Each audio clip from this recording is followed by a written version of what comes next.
Hello, आपके अपने परिवार करियर टीवी में आप सभी का एक बार मैं पे शुक्ला स्वागत करता हूं। जैसा कि मैथ प्रैक्टिस सेट चल रहा था और निरंतर मैथ प्रैक्टिस सेट चल रहे हैं। देखो, जो अगर आपको यूपीपी में अगर आपका पेपर आया, देख भी लिया है आपने कैसा पेपर हुआ है, अगर उसमें एक आध जो क्वेश्चन मिस आउट हुआ है तो उसको आप प्रैक्टिस सेट के माध्यम से आप क्लियर कर सकते हैं, क्योंकि प्रैक्टिस जितना ही करोगे आपको क्या मिला है, टाइम। प्रैक्टिस अगर जो पोर्शन का आपका क्वेश्चन नहीं हो पा रहा है वो कमेंट बॉक्स में बता दिया करिएगा, वो टॉपिक हम पूरा करवा देंगे। वो टॉपिक हम करवा देंगे तो उससे ये रहेगा कि आप लोग ज़्यादा बेहतर कर पाओगे। वैसे क्या है, अगर आप बराबर फिर से दोबारा सिलेबस कर रहे हो तो उसमें आपका टाइम वेस्ट होगा। जो टॉपिक आप कर चुके हो उन पे भी ज़्यादा टाइम, यानी कि जो टॉपिक कर चुके हो तो उसमें ज़्यादा टाइम, ज़्यादा मन लगता है करने में। फिर जो टॉपिक डिफिकल्ट होते हैं, जो आपको आपसे नहीं बन पा रहे हैं क्वेश्चन, उन्हें आप लोग नहीं करते हो तो उसमें क्या होता है, वो वही फिर आगे जाके वही गलती हो जाएगी। समस्याएं आपको फिर वही सामना करना पड़ेगा इन्हीं समस्याओं का। तो अब डायरेक्ट क्वेश्चन पे आते हैं। पहला क्वेश्चन क्या है, निम्नलिखित में से कौन सी संख्या 4 की पावर 12 प्लस 4 की पावर 13 प्लस 4 की पावर 14 प्लस 4 की घात 15 को पूर्णतः विभाजित करेगी। अब इतनी संख्या आ गई, अब इनको पूर्णतः विभाजित करेंगी तो आपको आपके माइंड में चलना स्टार्ट हो गया होगा। अगर आप इस टाइप से क्वेश्चन कर रखे हैं तो आपसे अच्छे से बन जाएंगे। क्या है, 4 की पावर क्या है, 4 की पावर 12, 4 की पावर 12, 4 की घात 12, फिर 4 की घात 13 और 4 की घात 14 प्लस 4 की घात 15। इस टाइप से क्वेश्चन है। अब इसमें क्या है, पूर्णतः विभाज्य होगी तो आपके माइंड में चलना स्टार्ट होगा, अब क्या करें क्या ना करें। तो डायरेक्ट इसमें क्या करो, 4 की घात क्या कर लो, 12 का बाहर ले लो। अगर 4 की घात 12 ले लेंगे तो यहाँ पे 1 बचेगा। अगर यहाँ पे 4 की घात क्या होती है, घात जुड़ती है तो जुड़ेंगे तो 4 की पावर कितनी बचेगी, 1। यहाँ पे कितना, क्योंकि जुड़ेंगे जब गुणा होगा ना, तो यहाँ पे कितनी बची, 2 4 की पावर। यहाँ पे कितनी बची, 4 की पावर 3 बच गए। तो 4 की पावर 12 हो गया, यहाँ से क्या हो गया, 1 4 4 चक्कू 16, फिर इधर कितना होगा, 4 चक्कू 16 चक्कू 64, 16 4 20 और 20 65 कितना होगा, 85। कितना हो गया, 85। अब क्या हो गया, 85, 4 की पावर 85। अब देखो ये है 85 है तो 85 अब हम देख लेते हैं 85 इनमें से किन संख्याओं से डिवाइड हो रहा है। देखो 3 से तो नहीं कटेगा, ना 7 से कटेगा, ना 11 से कटेगा, तो डायरेक्ट 17 पचे 85, यानी 17 पचे कितना कितना हो जाएगा, 85। यानी आपका 85 यानी पूर्णतः विभाजित किससे होंगी, आपका डी वाला ऑप्शन सही हो जाएगा, 17 से पूर्णतः विभाजित हो जाएंगी। दो संख्याओं का महत्तम समापवर्तक यानी मासा 12 है और उनका लघुत्तम समापवर्तक कितना है, 144 है। यदि उनमें से एक संख्या 45 है, एक संख्या 45 है तो दोनों संख्याओं का अंतर क्या होगा। तो दोनों संख्याओं का अंतर पूछा है। अगर इसमें अंतर पूछा है तब हम क्या करेंगे, देखो इनमें क्या है, अगर दोनों संख्याओं का अंतर पूछ रहा है तो परेशान होने की बात नहीं है। आप पहले, अब आपकी कल क्लास जब हुई थी तो उसमें पूरा ये सीएफ और एलसीएम वाला टॉपिक कवर किया गया था। क्या होता है, दो संख्याएं गुणे एलसीएम, एलसीएम इंटू एचसीएफ। देखो ये सब तुम्हारे बेसिक हैं, ये आपको आने चाहिए, ये बताना नहीं चाहिए लेकिन फिर भी हम आपको बता रहे हैं क्योंकि ये बेसिक आपको याद होने चाहिए। तो ये कितना है आपका, 12 है, तो कितना हो गया 12। फिर H C LCM, sorry LCM तुम्हारा कितना है, एलसीएम है 144, एचसीएफ आपका कितना है, 12। देखो एलसीएम आपका कितना है, 144 है, एलसीएम आपका 144 यानी लघुत्तम समापवर्तक, एचसीएफ आपका कितना है, 12 है। अब क्या है, एक संख्या, दोनों संख्याओं में से एक संख्या, इसमें से एक संख्या जो है वो क्या है तुम्हारी 45 है, कितनी है, 45 है। अगर एक संख्याएं क्या है में से 45 है तो क्या होगा, यहाँ से अगर ये 45 है तो इसमें क्या होगा, तो या तो देखो अब इसमें एक चीज आप देख लेना, अगर यहाँ पे क्या है 45 आई है तो डायरेक्ट देखो 44 बटे 12। वैसे यहाँ पे संख्या 48 होनी चाहिए थी, क्योंकि 45, क्योंकि 45 अगर आएगा तब आप क्या हो जाओगे, प्रॉब्लम में फंस जाओगे। वैसे 45 से हम करके आपको बता रहे हैं, यहाँ पे वैसे 48 होना चाहिए था, क्योंकि ये टाइपिंग मिस्टेक हुई है यहाँ पे। क्योंकि आप वैसे करने बैठ जाओगे बहुत टाइम लगाओगे, अगर करने बैठ जाओगे तो बहुत टाइम लगाओगे। यहाँ पे संख्या जो होती, यहाँ पे पहले आप 48 कर लो, वरना 45 से क्वेश्चन बनाओगे बहुत टाइम लगेगा। ये टाइपिंग मिस्टेक हुई है।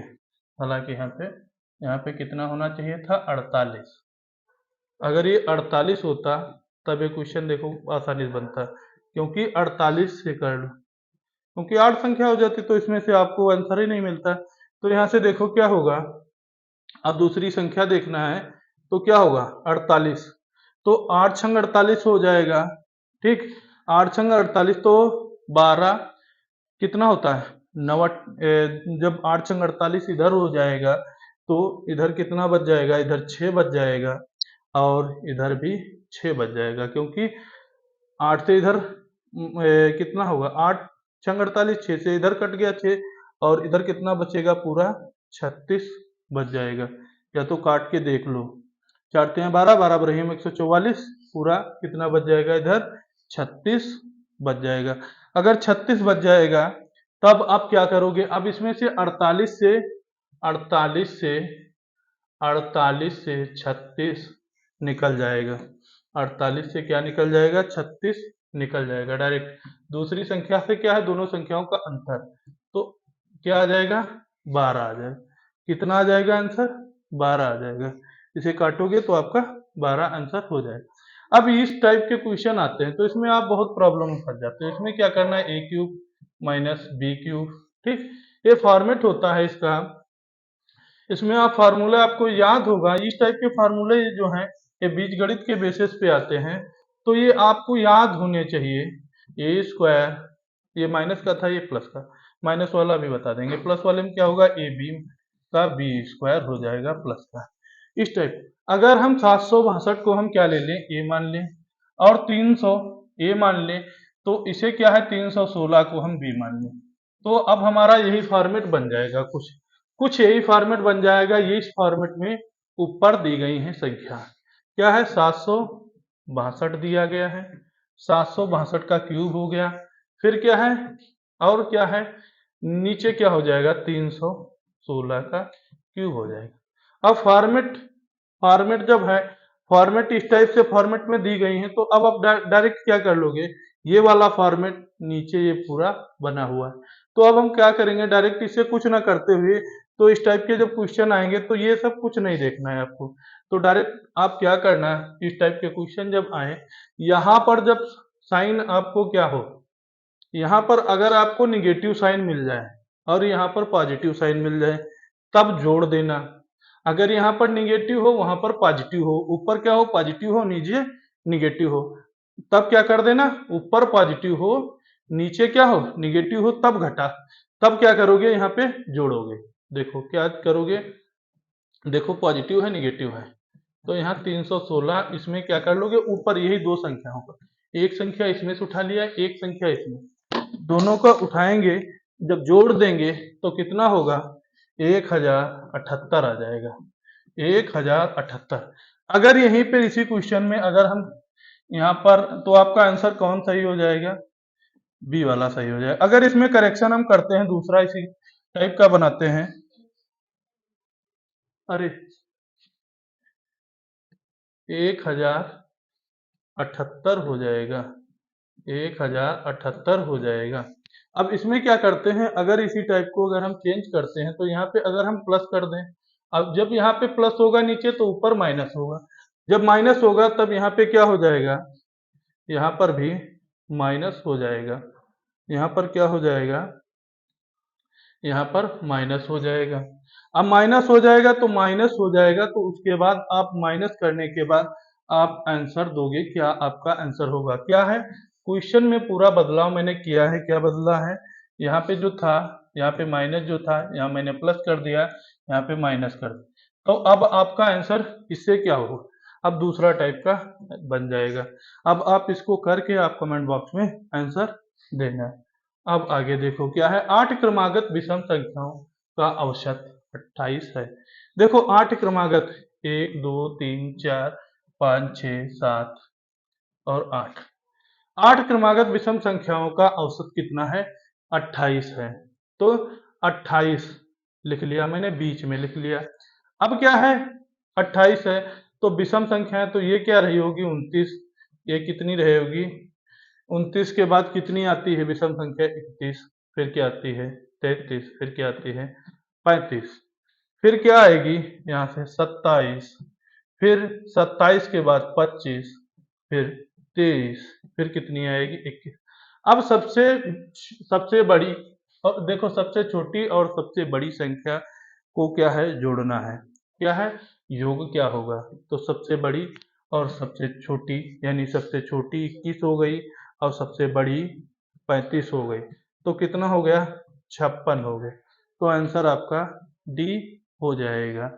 अब आगे देखो, एक नृत्य कक्षा के 3 बेंचों में छात्रों का अनुपात 3:5 है। यदि प्रत्येक बैच में, ये क्या है, बैच में 20 छात्र पढ़ जाते हैं, क्या है, 20 छात्र बढ़ जाते हैं, तो अनुपात 4:5:7 बदल जाता है। तो वृद्धि से पहले 3 बैचों में कुल कुल क्या है, कुल संख्या ज्ञात कीजिए। तो कुल संख्या ज्ञात कीजिए। अब कुल संख्या ज्ञात करना है, तो देखो पहले अनुपात क्या था, 2:3:5 था, ठीक। अब क्या हुआ है, उसमें से 20 छात्र बढ़े, कितने बढ़े, 20 छात्र बढ़े, कितने बढ़ गए, सब में, इसमें भी 20 बढ़ गए, इसमें भी 20 बढ़ गए, इसमें भी 20 बढ़ गए, 5 में भी बढ़ गए, 2 में भी, तो कितना हुआ, 4, 5 और 7 हो गया, 4:5:7 हो गया। तब अब क्या हो गया, 5:7। अब इन दोनों का अंतर देखो कितना होगा, अंतर निकालोगे तो कितना आएगा, 2 आएगा। अंतर कितना आएगा, 2 आएगा। अगर इनका अंतर 2 आएगा, कितना आएगा अंतर, 2 यूनिट आएगा। अब यूनिट अंतर 2 आया, किसके बराबर हो जाएगा, 20 के बराबर हो जाएगा। अगर 20 के बराबर हो जाएगा तब ये क्या होगा, 1 यूनिट बराबर कितना हो जाएगा, 1 यूनिट बराबर 10 हो जाएगा।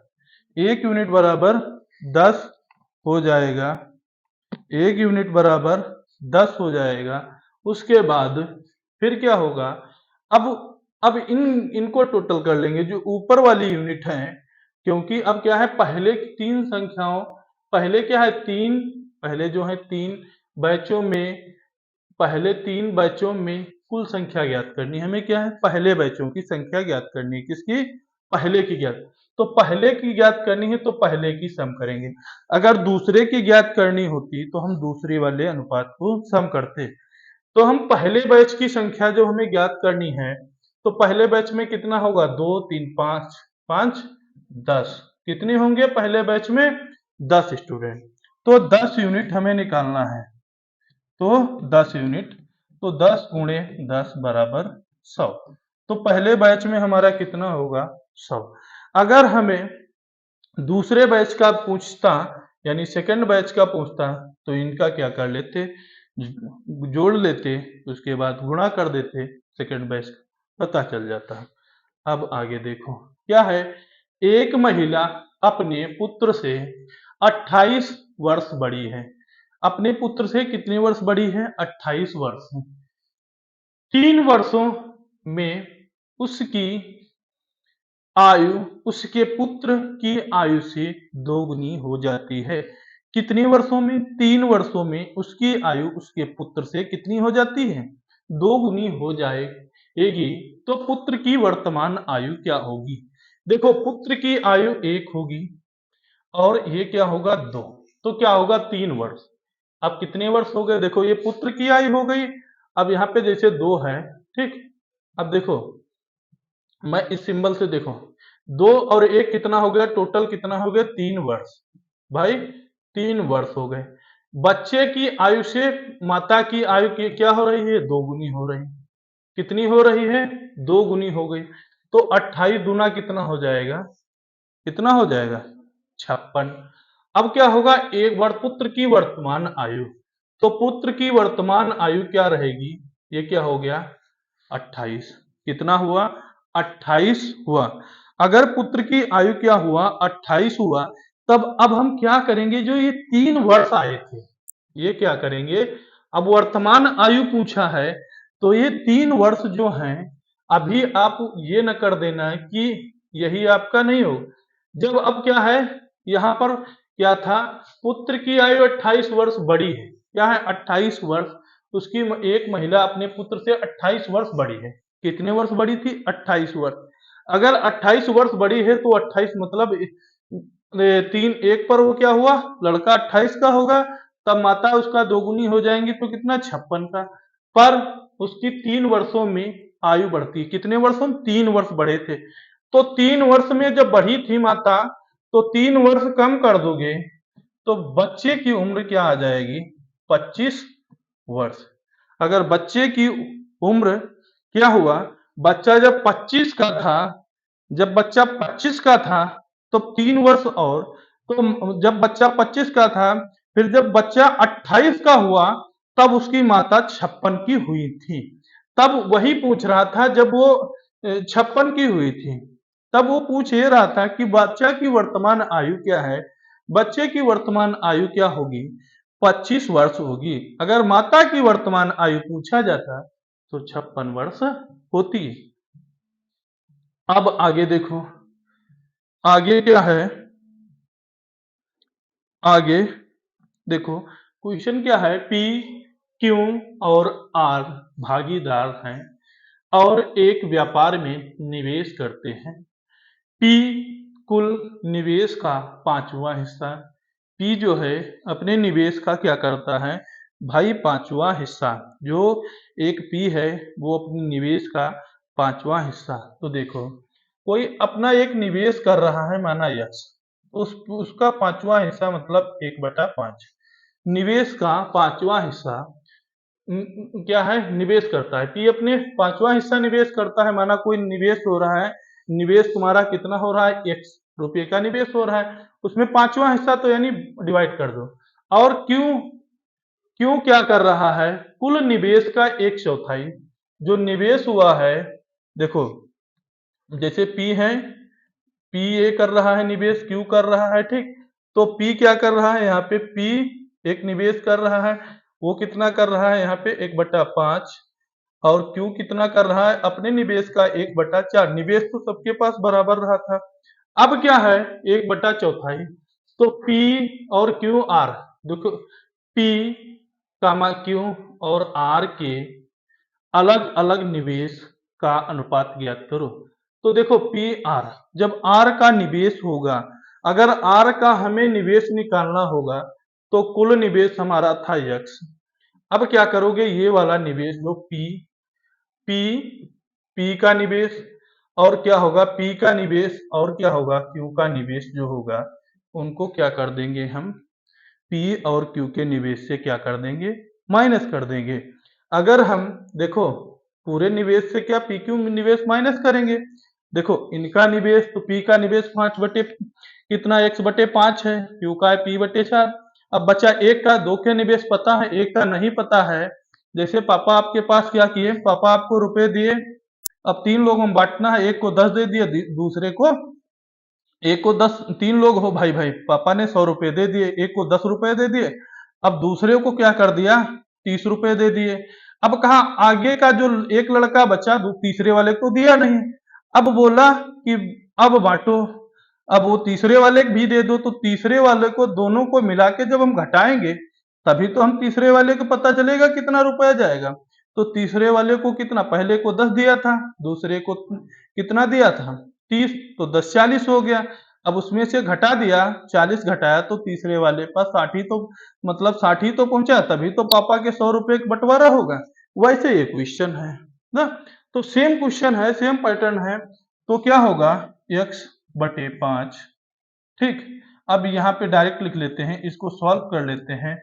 इसे क्या सॉल्व करेंगे, 5 चक्कू 20, 4 5, ये क्या हो जाएगा, कुछ 11 बटे 20 आएगा। ये क्या, इसमें अनुपात हम लगाते चलते हैं भाई, निवेश हो रहा है तो इनको अनुपात हम लिख लो, थोड़ा अच्छा लगे। 11 बटे कितना हो जाएगा, 20। इतना हो गया 11 बटे 20। टोटल एलसीएम कितना जाएगा, टोटल इसका एलसीएम जो होगा वो निवेश मान लो, टोटल एलसीएम इसका होगा 20 हो जाएगा।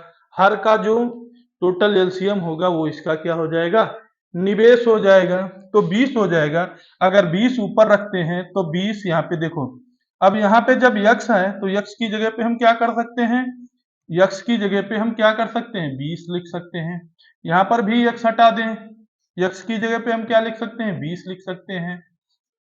अब यहाँ पर भी यक्स हम गायब कर देंगे, क्योंकि अब हम तो यक्स का वैल्यू हमने क्या नीचे एलसीएम निकाल लिया, 20 निकाल लिया, तो ये तो 20 से 20 कट गया, 4 इंटू 5 तो 4 कितना होगा, 5 चक्कू 20, 4 अनुपात 5 अनुपात 11।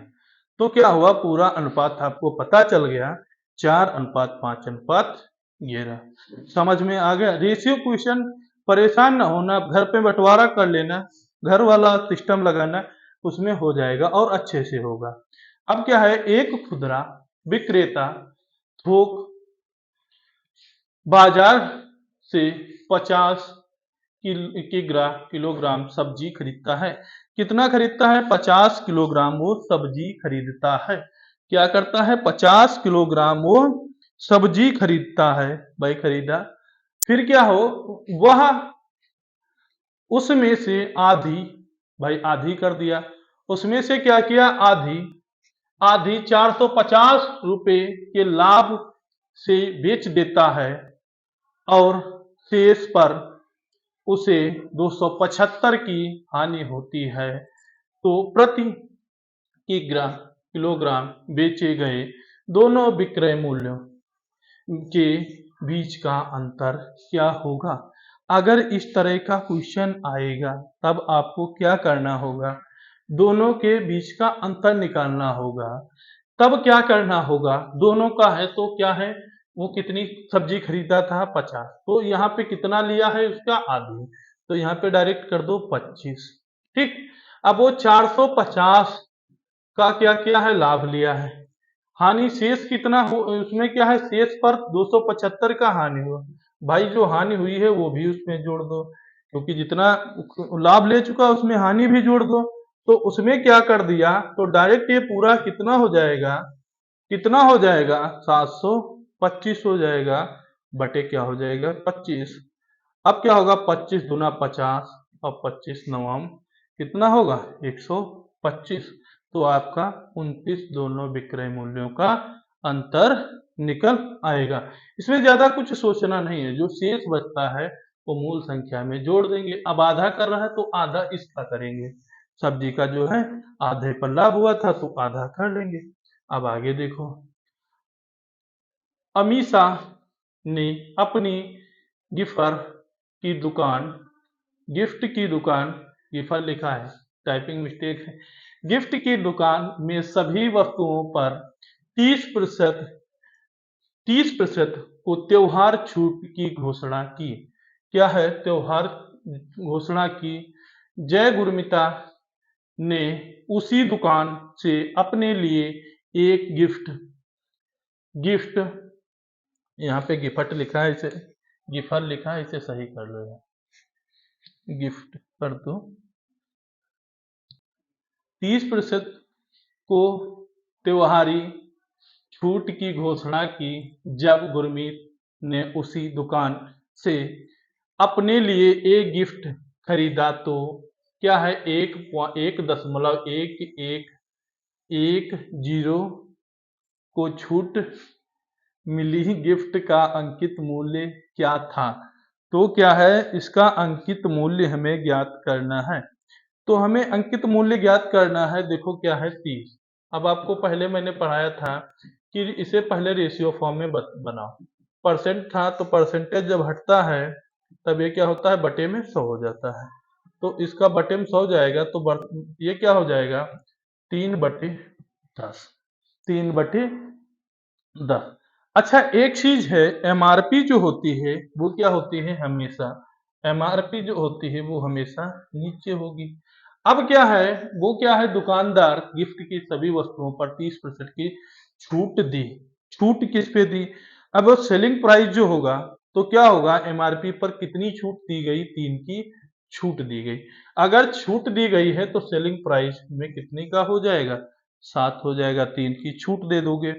अगर 7 हो जाएगा फिर क्या करोगे, अगर 7 हो जाएगा फिर क्या होगा, एक दशमलव यहाँ पे नहीं होगा, यहाँ पे कामा होगा, दशमलव लगाए। टाइपिंग बड़ी मिस्टेक की हो सूरज आज। 11 क्या है, 11। हाँ, क्वेश्चनों में टाइपिंग मिस्टेक बहुत हुई है। यहाँ पे पॉइंट लगा था, पॉइंट होना नहीं चाहिए था। बड़ा मतलब है, जब इस टाइप से होता है तो ये चीज देख लेना कि हाँ ये चीजें जो आती हैं, हालांकि जैसे टाइपिंग मिस्टेक आती है तो इन चीजों को देख लिया, हमने तो बता दिया यहाँ पे होगा। आप भी परीक्षा में देख लेना, एक बार पढ़ लेना, क्वेश्चन दोबारा पढ़ लेना, हो सकता है टाइपिंग मिस्टेक कर दिया हो तो वहाँ पे जो राइट करता है। फिलहाल में मिस्टेक होती है क्वेश्चनों में, ये ना हो कि भिड़े हैं तो भिड़े रहें क्वेश्चनों। तो ये क्या है यहाँ पे, अब इसका जो हम देखते हैं, अगर हम 1110 को देखो वो कितना गुना चला जाएगा, तो हम क्या कर लें, 1000, अगर 1000 क्या है, खरीदा था तो ये हमारा सेलिंग प्राइस था, ये हमारा गिफ्ट जो खरीदा था तो 1110 हमारा सेलिंग प्राइस था। तो अगर सेलिंग प्राइस था तो अगर हम 7 से अगर 1110 को हम डिवाइड करते हैं तो 370 बचता है। अगर 370 गुना कर देंगे तो क्या होगा, 1110 हो जाएगा। तो हम क्या कर देंगे, अगर हम इसमें भी क्या कर देंगे, जो एमआरपी होगी उसे 370 गुना क्या कर देंगे, गुणा कर देंगे, तो क्या हो जाएगी, 3700 रुपये हो जाएगी। इसमें क्या किया, ये तो तुम्हारा सेलिंग प्राइस था, आप मार्केट प्राइस 10 रुपए है, सेलिंग प्राइस 7 रुपए है, छूट तुम्हारी 3 की हुई थी, तभी तो ये 7 बचा था ना। तब क्या कर दिया मैंने, जब इसको क्या किया, 1010 यानी 370 गुना आया, गुणा कर दिया, कितना आया, 3700 आ गया। आपका आंसर आ गया, कौन सा हो गया, डी वाला। अब आगे देखो क्या है, दूध और पानी के 300 मिलीलीटर मिश्रण में 75% दूध और इसमें कितना पानी मिलीलीटर में मिलाया जाए ताकि 45% दूध वाला मिश्रण बन जाए। अब देखो 75% दूध है भाई, दूधा काम यही होता है, दूल्हा बहुत मतलब है, जब दूध दूध खरीदते हो तो मामला देखे होंगे। अब 75% दूध है, फिर भी ये क्या बोल रहा है, और कितना पानी ये मिला दें कि 45% दूध बच जाए। तो पहले में क्या होगा, देखो एक मान लो संख्या एक, ये दोनों वाटर मान लो, भाई दोनों वाटर हैं, ये भी वाटर हो गया, ये भी वाटर। तो देखो 100% वाटर था, ठीक। अब 75% दूध है तो 25% इसमें पानी रहा होगा। क्या है, 100% दूध है एक में, तो दूसरे में क्या है, एक संख्या, जैसे एक में 100% दूध है तो दूसरे में 25% रहा होगा। यहाँ पे जो अगर 100% दूध है तो यहाँ पे कितना, क्योंकि इसमें जो 75 है तो 75 में 25 दूध का पानी का बच गया, 75 दूध है।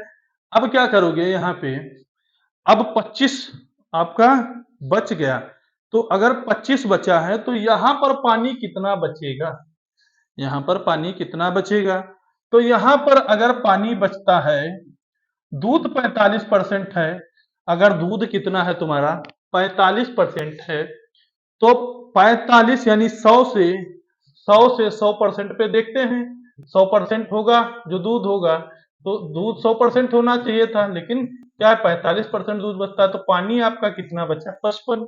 कितना बचा, 55। तो भाई अब एलिगेशन सिस्टम लगा दो। अब आप लोग तो यहाँ समझ गए होंगे, अगर आप ये चीज कर लिए तो आप क्या कर देंगे, आप एलिगेशन सिस्टम से अभी से कर लोगे। अगर आप एलिगेशन सिस्टम से लगाओगे तब आपका इधर कितना बचेगा, तो एक कितना बचेगा, एक बचेगा 45, एक कितना बचेगा 30, कितना, हाँ 30। अगर एक 30 तो कितना होगा 15 तिहाई 45, कितना हो गया, 15 तिया 45 हो गया, और इधर कितना हो गया, 15 दूनी 30। अब क्या बोल रहा है, क्या है, दूध और क्या है, दूध और पानी के 300 मिश्रण मिलीलीटर। अब देखो यहाँ पर क्या है, 3 और 5, 3 और 2 का है, 3-2 का अनुपात आ गया। अगर हमें 300 लीटर पहले वाले को जो यहाँ पे पानी मिलाया गया है 300 बनाने के लिए, तो यहाँ से हम डायरेक्ट 3:2 है। तो पहले वाले को, अगर पहला है ये सेकंड है, इस चीज को देखो, इसमें अगर 100 से मल्टीपल करके पहले वाला कितना बनाया गया है 300, तो दूसरे वाले में अगर 100 से मल्टीप्लाई कर दें हम दूसरे वाले में, तो 200 बन जाएगा। तो कितना, 200, कितना बन जाएगा, 200 लीटर मिश्रण बन जाएगा ना।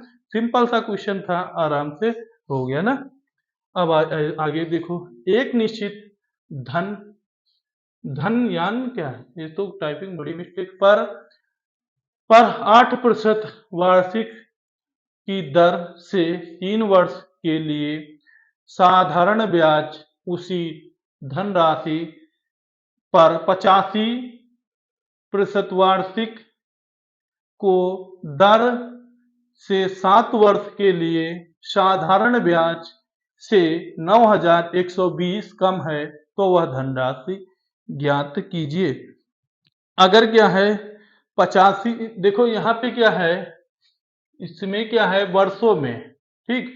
अब वर्षों में देखना है तो इसमें क्या है, इसमें हमको लगता है थोड़ा 50 टाइपिंग मिस्टेक थे क्वेश्चन में। तो क्या है देखो, एक निश्चित धनराशि पर 8% वार्षिक की दर से 3 वर्षों के लिए साधारण ब्याज उसी धनराशि पर 8% की वार्षिक की दर से 7 वर्षों के लिए साधारण ब्याज से 9,120 कम है, तो वह धनराशि बताइए। अब क्या पूछा है यहाँ पे, कम, ये चीज देखो क्या है, कम। अब क्या है, दोनों में एक चीज देखो क्या है, दोनों में जो है, दोनों में क्या है, परसेंटेज तो समान है। अब अंतर पूछा है तो परसेंटेज हमारा क्या हो गया, दोनों में समान हो गया। अब अंतर पूछा है तो 7 वर्षों से कितना है, 3 वर्ष कम है। कम है कितना है, 9,120।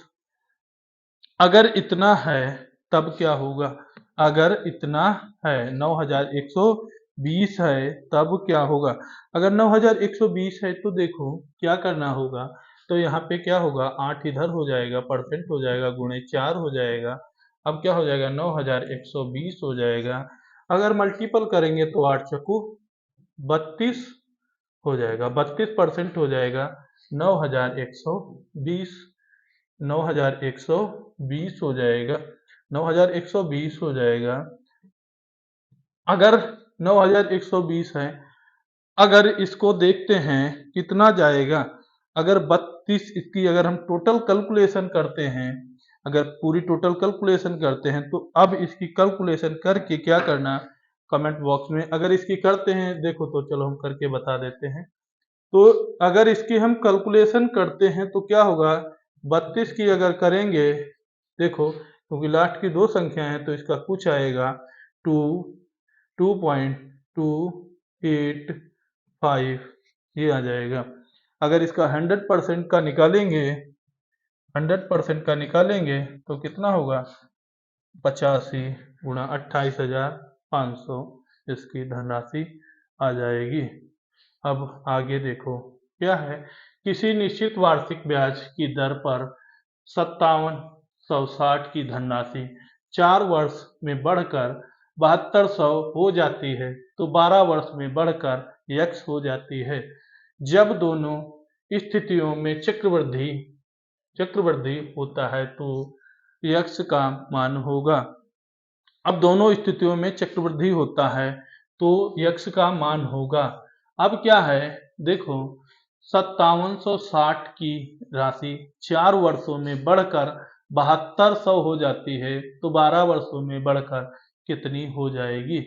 अब देखो इसमें क्या करना है, आप इसका करके आंसर, इसमें इस टाइप के क्वेश्चन बहुत कराए गए हैं चक्रवृद्धि ब्याज के, इसका करके कमेंट बॉक्स में आंसर देना इसमें कुछ नहीं है। देखो क्या करोगे, 4 का है, इधर 4 की सीरीज चलोगे, 4 चक्कू 16 चक्कू 64, क्योंकि 4 वर्षों में बढ़ेगी, 64 तक जब जाओगे फिर 5 का देखोगे इधर से, क्योंकि 1 बढ़ रहा है तो 5 पचम 25 पंचे 125 करके 64 से डिवाइड कर दोगे, 5700 से 125 से गुणा करके आपका आंसर निकल आएगा। अब करके आप हमें आंसर कमेंट बॉक्स में देना, और ना हो तो फिर बताना, हम करवाएंगे। क्या है, ए और बी मिलकर किसी काम को करने में जितना समय लगता है वह ए को अकेले वही काम करने में 4 दिन उनसे अधिक लगते हैं, तथा अकेले बी को वही काम करने में 16 दिन अधिक लगते हैं।